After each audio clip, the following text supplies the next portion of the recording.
Mimi kama mwanamke wa Kitanzania najivunia sana kwa mwanamke wa Kitanzania, kwa sababu tunapoongelea Utanzania tunaongelea asili yetu.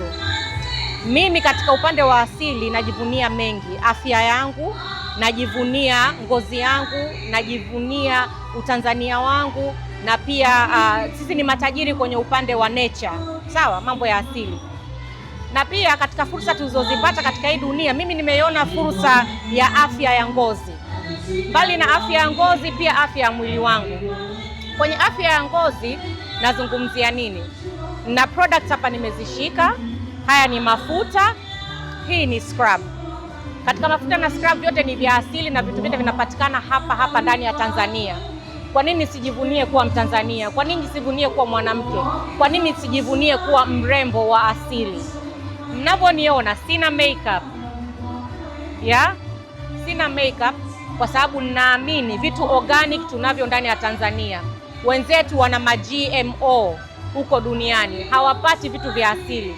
Sisi tunapata vitu vya asili. Nikaona kwa nini nisitumie vitu vya asili kutengeneza product kama hizi. Hapa nina Msikani body scrub na hapa nina Msikani body oil.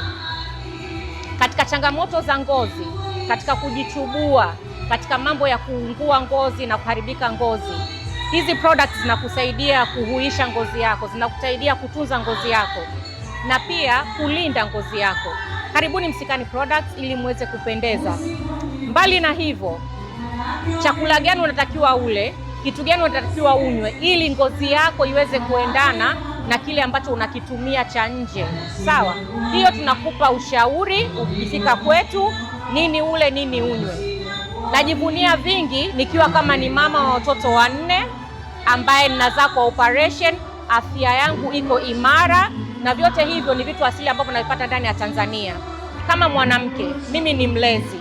Kama mwanamke, mimi ni mzazi. Kama mwanamke, mimi ni mwalimu. Nitakuwa mwalimu gani kama sitokuwa wa kwanza kuonyesha mfano katika kujipenda na kujijali? Jamani, mama wenzangu, wanawake wenzangu, tujitahidi kujipenda sisi na kutunza afya zetu, zikiwepo za nywele, ngozi na mwili kwa ujumla, ili hali tuweze kufikisha ujumbe halisia kwa jamii. Asanteni sana, karibuni Msikani Products.